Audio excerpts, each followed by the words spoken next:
I never thought I'd end up here. Hoia Baciu Forest in Romania. They call it cursed, a place where people vanish into the dark and never come back.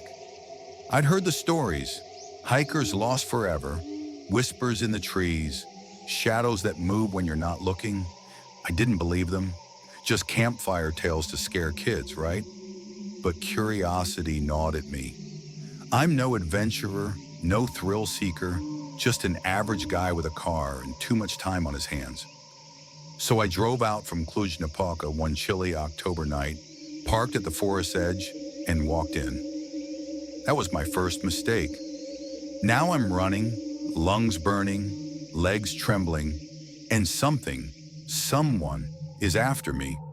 In a forest so black I can't see my own hands, let alone the thing hunting me down. It all started simple enough. I'd packed a flashlight, a bottle of water, a half-baked plan to wander for an hour and head back. The sun had already dipped below the horizon when I arrived, and the trees swallowed every trace of twilight. Pitch black doesn't even describe it.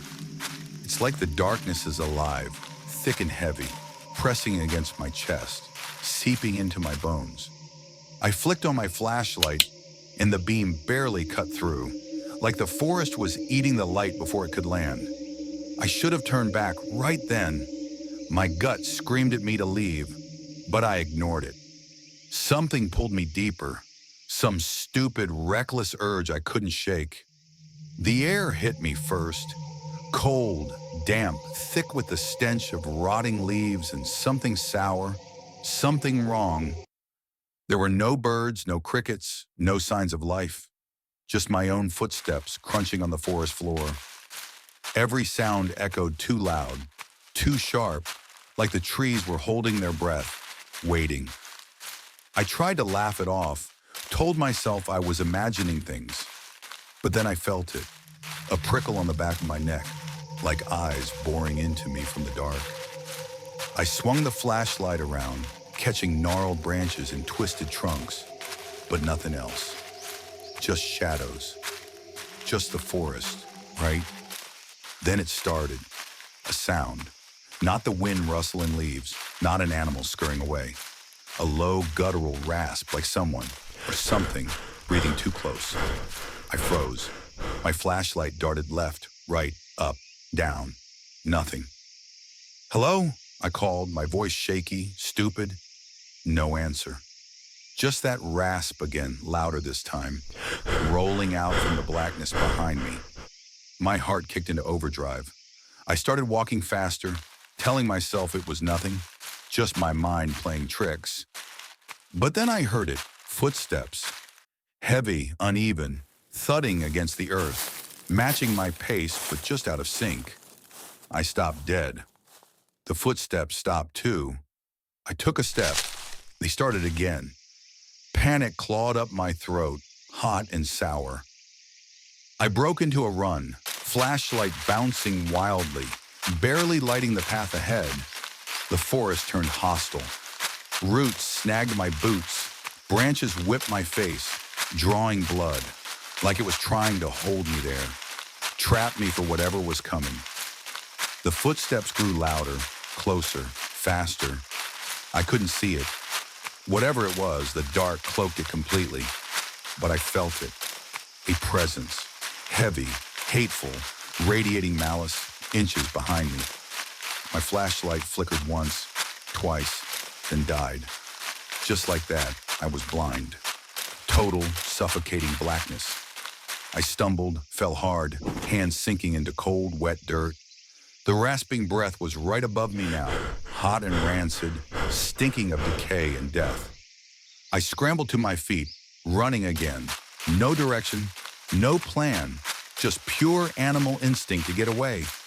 Something brushed my arm. Cold, rough, not human, not even close. I screamed, the sound swallowed by the trees, useless. The footsteps multiplied. 2 sets now, maybe 3, pounding the ground, circling me, closing in. I tripped again, slammed into a tree, felt warm blood trickle down my forehead. I pressed my back against the bark, gasping, listening. Silence. Nothing but my own ragged, wheezing breaths. Had it stopped? Had I lost it? No. A whisper sliced through the quiet. You can't leave. Low, guttural, wet, right in my ear.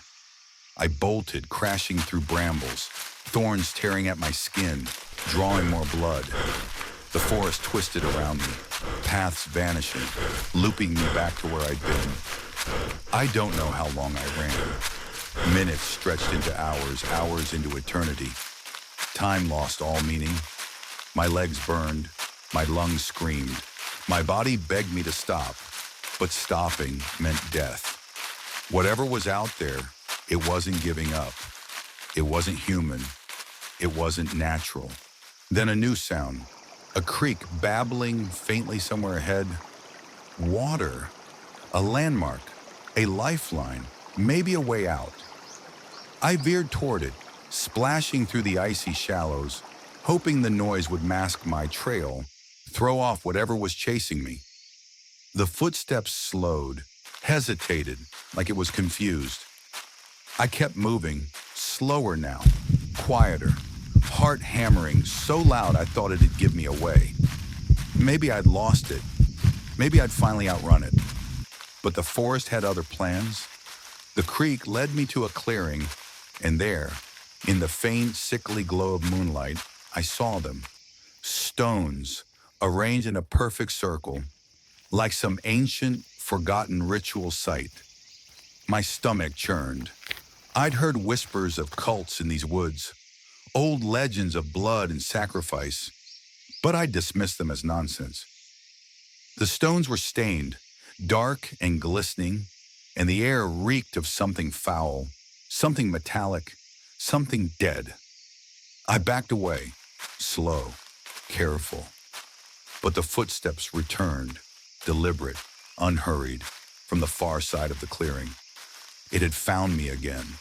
I ran, harder than before, legs numb, breath tearing at my throat. The forest blurred into a nightmare of shadows and whispers, taunting me, mocking me. I tripped again, rolled down a slope, landed hard in a ditch. Pain shot through my ankle, sharp and hot. I dragged myself up, limping now, every step a fight. The footsteps followed, patient, relentless, like it knew I was breaking. I pushed through a wall of brambles, skin shredding, blood dripping until I saw it. A faint glow. Dawn? The road? Hope flickered, fragile but real.